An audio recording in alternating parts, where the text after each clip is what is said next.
Hello and welcome to Daybreak Fraser Valley Weekend. I'm Bradley Jeanette. And I'm Jessica Ames. Now we have a big show this week with a major announcement coming up, and it's our final week of our Shandar Spring to Summer campaign. Find out the winner after the break. Now parts of the world are in a heat dome and we're seeing smoke starting our summer off. What's going on? It's time to talk to Dr. Tim Cooper, Professor Emeritus of the University of the Fraser Valley. Now, Jessica, something sort of whack happened this morning before you got here.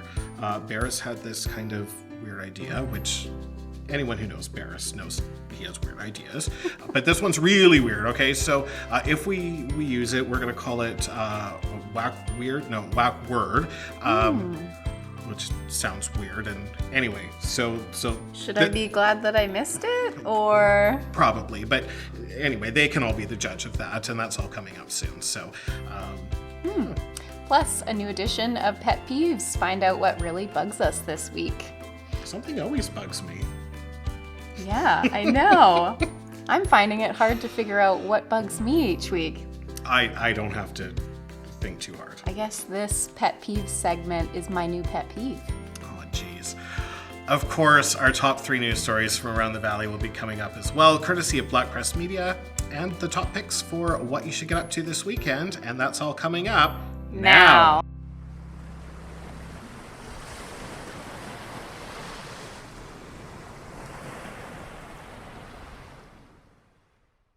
All right, welcome back, everyone.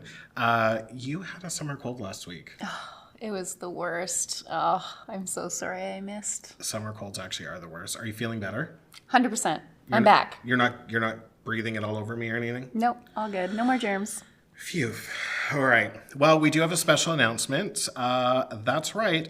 We're co-hosts. Jessica and I are the new team of Daybreak, so welcome aboard. Thank you. Glad to be here. I mean, guest hosts were fun, but like forever co-hosts are better. Forever. Yeah, you're stuck with me. Forever friends. Yeah.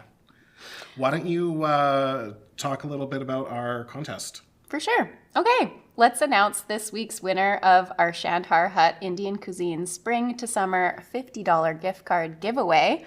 The question in social media, if you were playing, was what word does Bradley say to close out both our news and pet peeves segment before commercials and at the end of the show?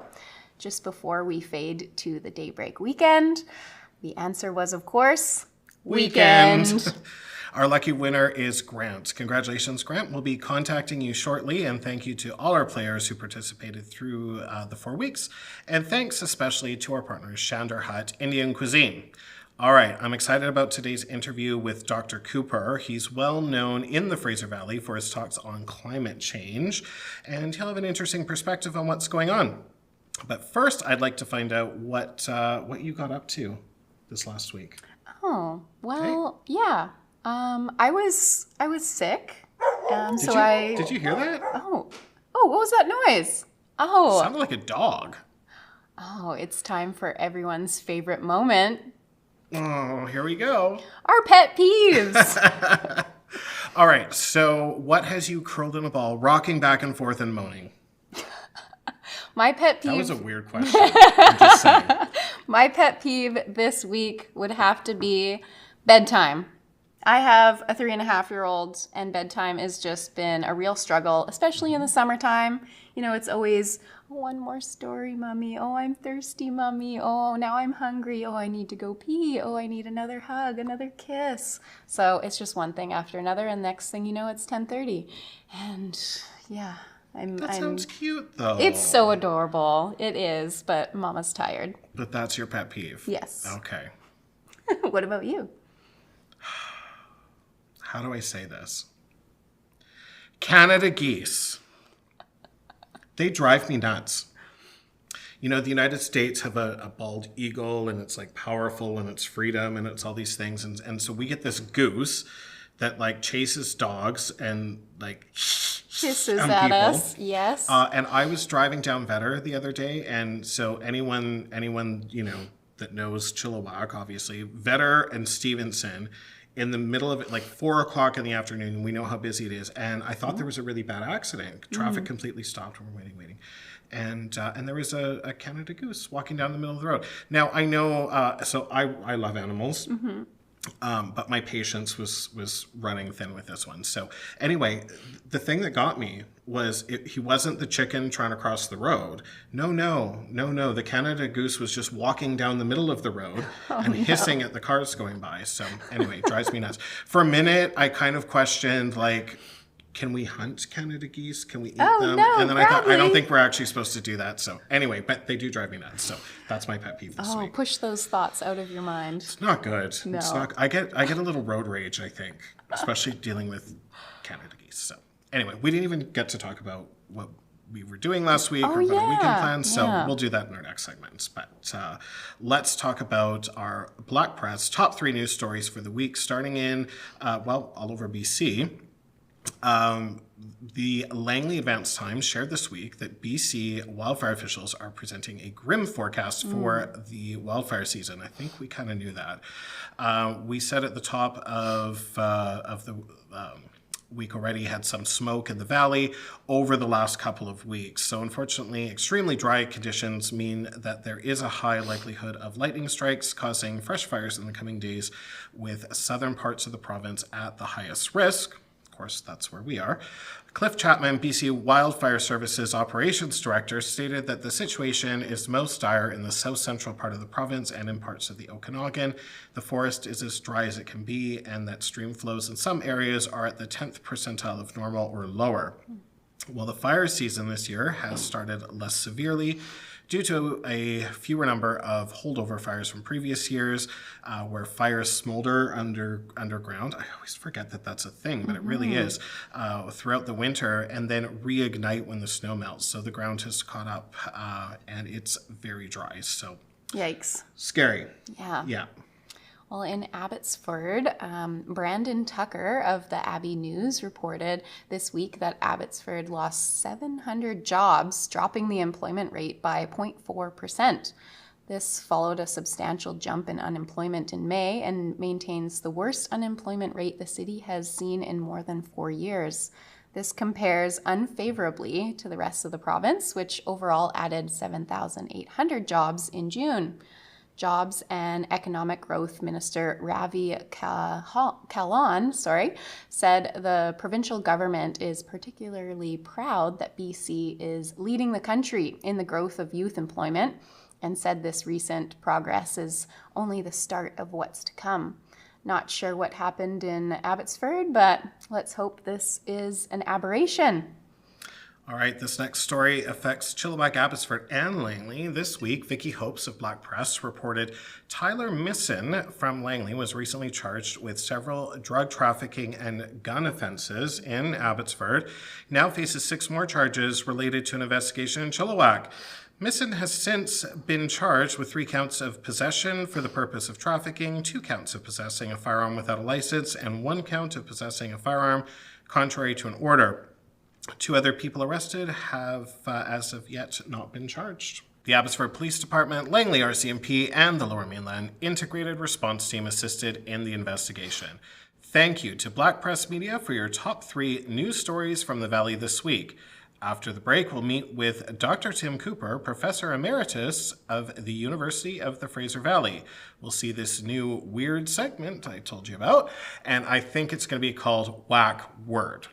And then, all the best things to do in the Fraser Valley, all coming up now.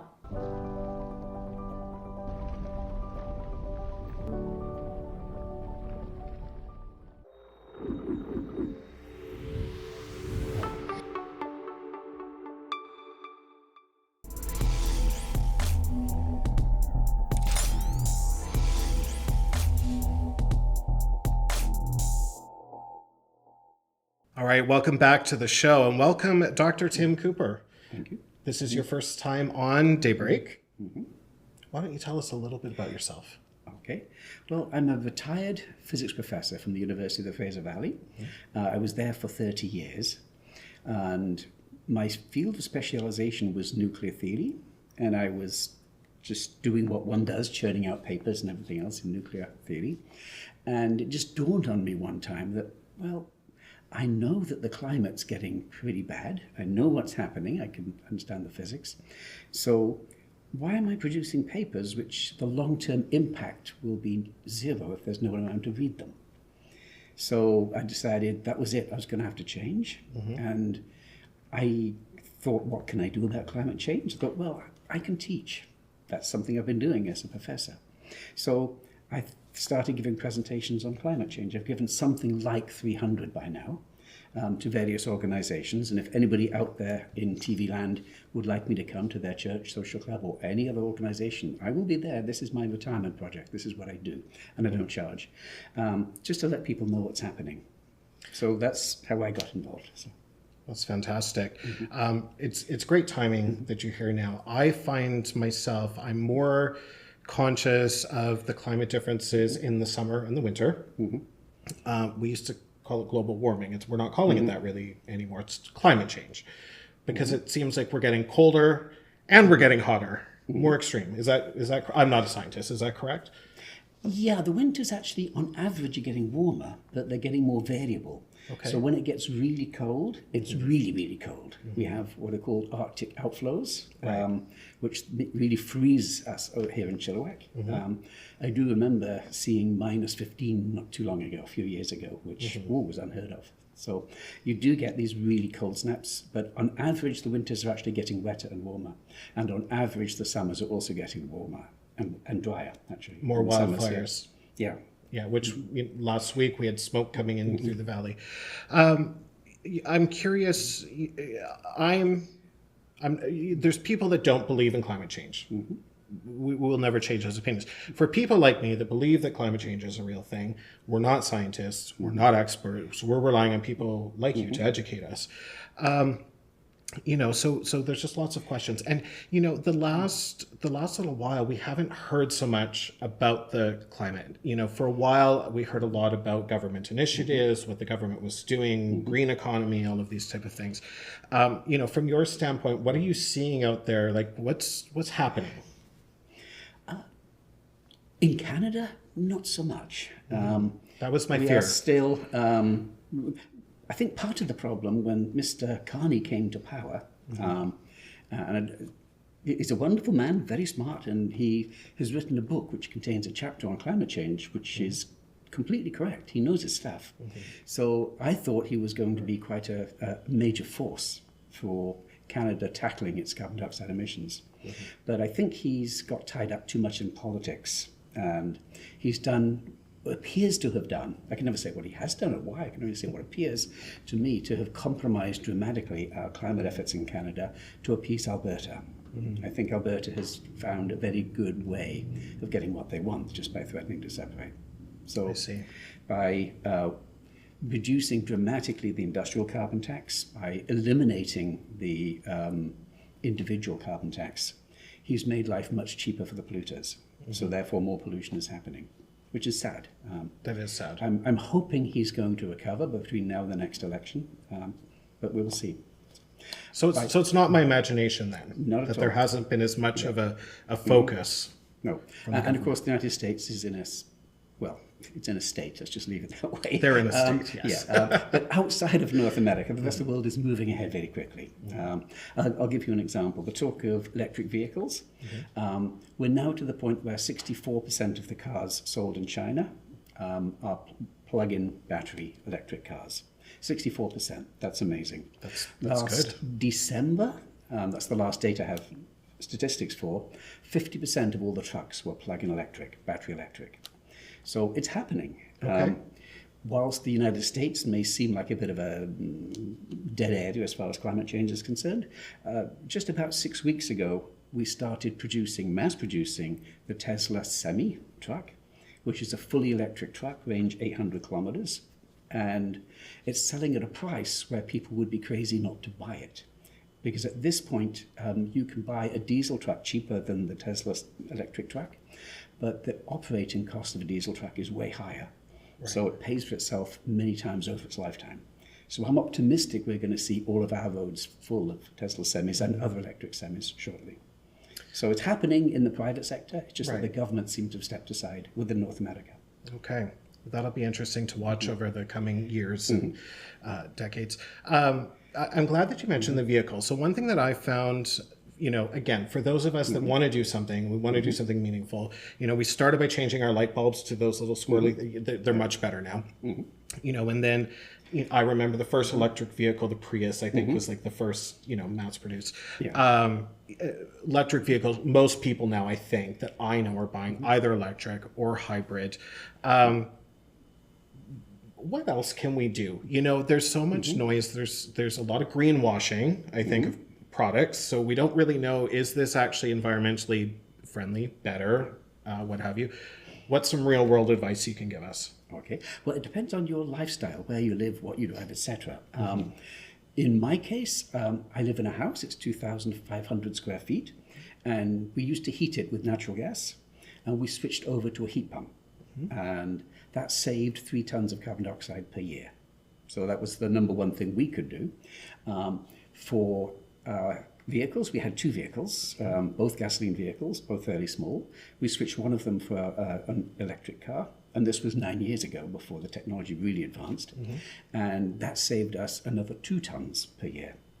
And what we found is, because the electric cars are so much more fun to drive and so much cheaper to operate, that we ended up taking the electric car all the time. In fact, it got rather silly towards the end, because when we went to Victoria, this short-range electric car has to stop in Aldergrove, it had to stop in Twas, and it only just made it to Victoria with an empty battery. But we were okay, it worked, because we didn't really want to drive the gas car.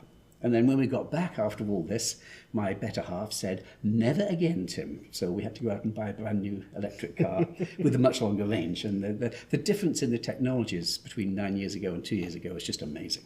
So it's more accessible, more affordable too. It is, yeah. If you're thinking of buying a gasoline car because you say electric cars are too expensive, you're not looking at it right. Because if you look at the total cost of ownership, it's way cheaper now to buy an electric car, especially if you can charge it at home. If you have home charging, it's a fantastic deal.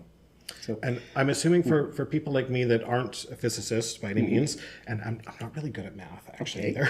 I'm assuming if I go online that there's web tools that we can actually calculate these things and give us some sort of idea as far as how much we're saving. And I would assume so. I did my own math, so I didn't find them.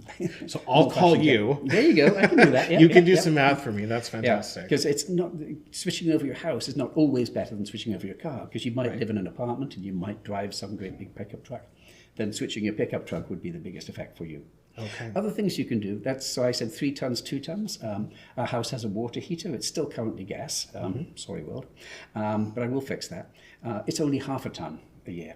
So I've got the big ones done first, but then switch to the gas heater. It would be something else to do. And something simple like your diet. A lot of environmentalists will tell you you should give up meat. And I have no doubt that's exactly correct. That would make a difference as well. But I would say, no, give up beef and switch it to pork or chicken. That's a factor of 9 right there. Okay. In terms of reductions of carbon dioxide and greenhouse gases. So, wow. Just that little step. So these are meaningful things without doing everything. That's right. Because doing everything feels overwhelming. Impossible. You can't. Our society is geared up so that you will have to burn fossil fuels. Try taking the bus. It's going to be a diesel bus. We don't have electric here yet. Right. Try taking the train. Same thing. So. Okay. Now, I've heard, as we're kind of finishing up here, I've heard that there's a glacier that you've been watching in Antarctica. Can you tell the viewers what's happening? Yeah, it's called the Thwaites Glacier.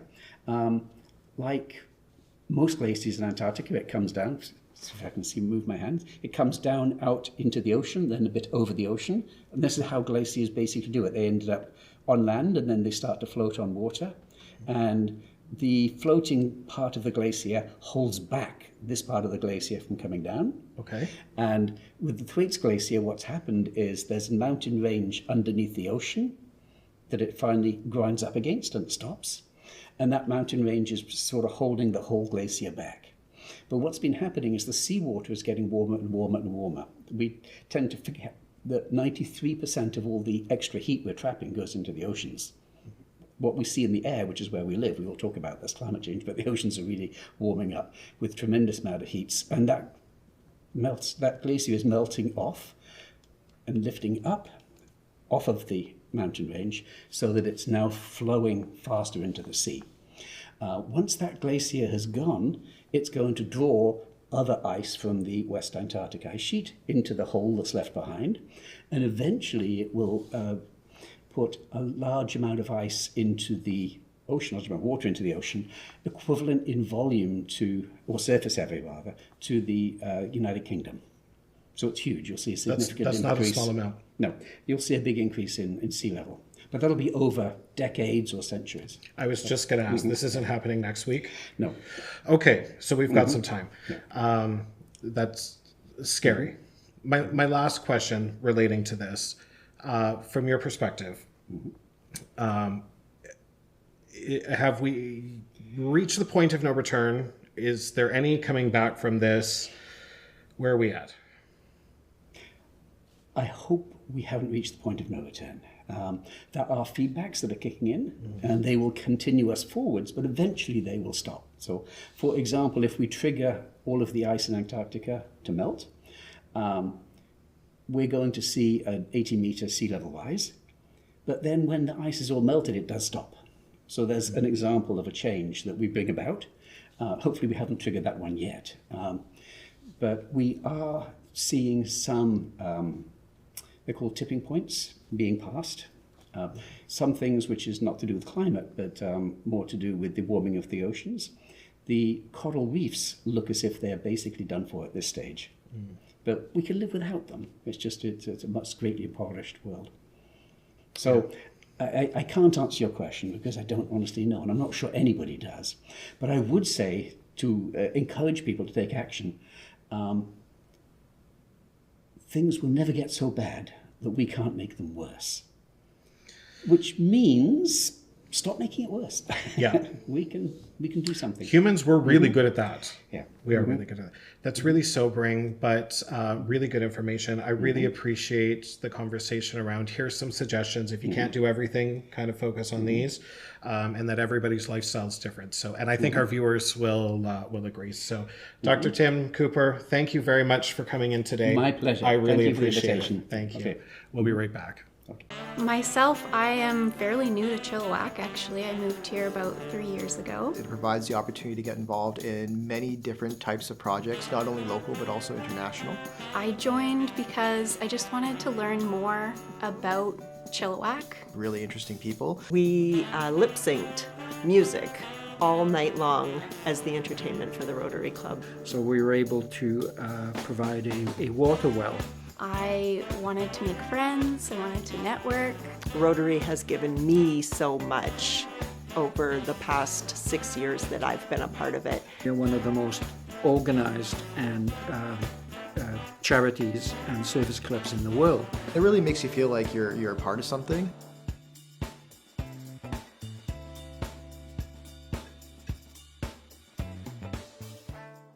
Hey, Bradley.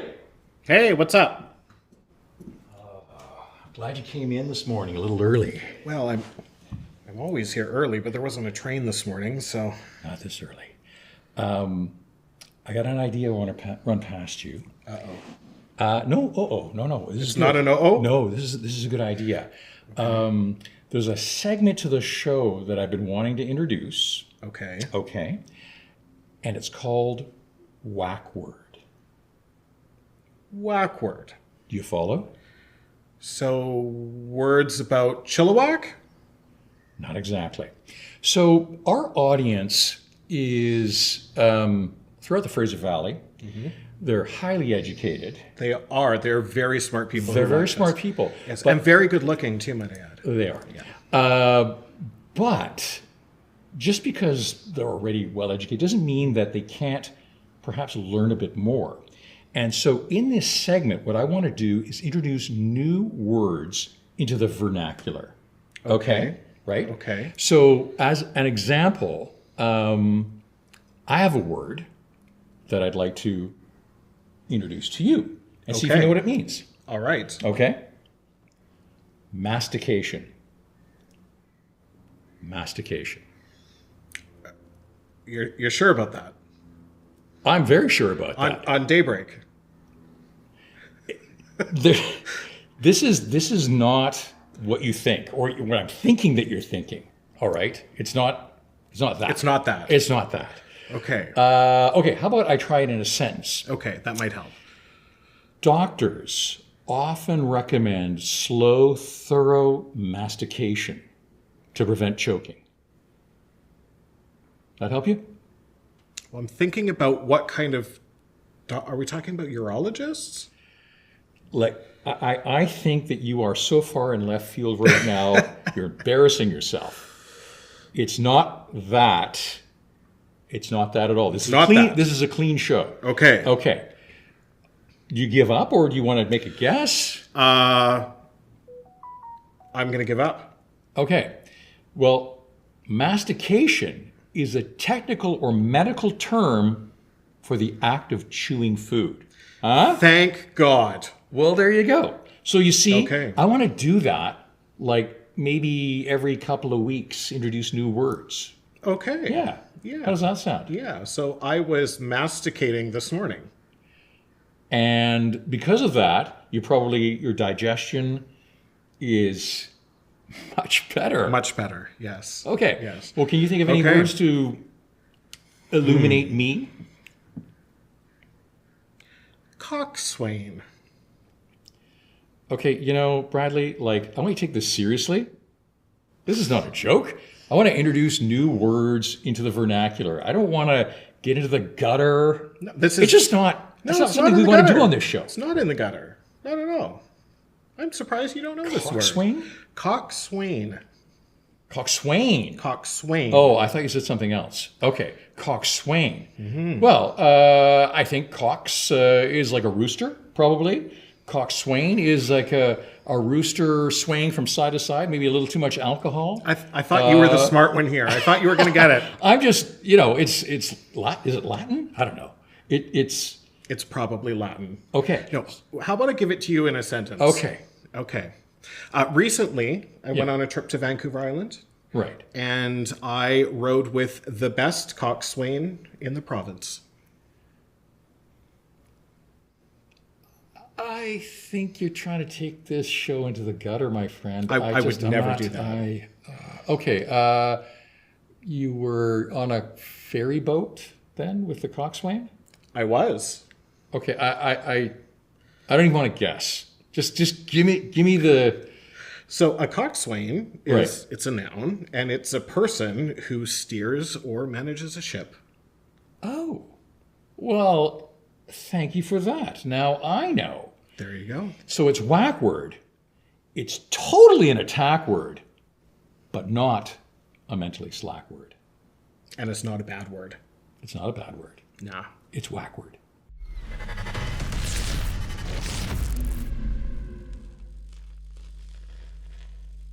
All right, great show this week, Jessica. Again, very glad that you're here forever. You're never allowed to leave. So, WackWord, what do you think? Yeah, that whack word. I agree. It's a bit whack weird. Yeah, a little bit. So other than recuperating from your summer cold from last week, what did you get up to? Yeah, I canceled everything and just hung out at home and got better, but I did have some family visit this past weekend, and it was my brother, sister-in-law, and their 2 kids from Penticton, and I made the mistake of allowing them to go out and have a date night. So it was me alone with an 8-month-old and 2 toddlers. So Oh, wow. It was chaotic, and 3 kids is too many kids. Did you send them all home sick? No. Oh, that would have been fun. I was over on Vancouver Island last weekend. And, Oh, nice. Yeah, had a little trip away, and it was really nice. I got stuck in the ferry. There was some big ferry thing too, where they were loading us and then canceling, and then having to call Transport Canada. And of course, I was convinced we were dying, but anyway, I'm here, so that didn't happen. And But- did you learn what actually was going on? Or? No, but there was security everywhere. So it's a big secret. Yeah, but it was something. So maybe a bomb or something, Oh, gosh. I'm like 0 to 100. I don't stop at 10. So I'm assuming it was something serious, but it could have just been like they ran out of gas or something. I'm not really sure. But anyway, let's get started with what other people can do, because other people have more exciting lives than us. So let's give them some ideas here. We'll start in Abbotsford with the Foodie Fest Night Market. That's a mouthful, but it's presented by Mango Market. Over 50 local vendors serving up delicious eats. There'll also be live music, artisan shopping, and kids activities. K-pop Demon Hunter. I am really old because I don't know what that means, but they're having a meet and greet and sing along. So lots of things for the whole family. This happens tomorrow, Saturday, from 4 to 9 p.m. at Gateway Community Church on Gladys Avenue. Admission is free, and here at Daybreak, we love free events. I'll tell you more about the Demon Hunters later. Don't you worry. Thank you. I feel like I need to start planning my retirement. In Harrison Hot Springs, it's the final weekend of the 47th annual Harrison Festival. So many activities, some free, some with tickets. You need to check out the schedule on the harrisonfestival.com website.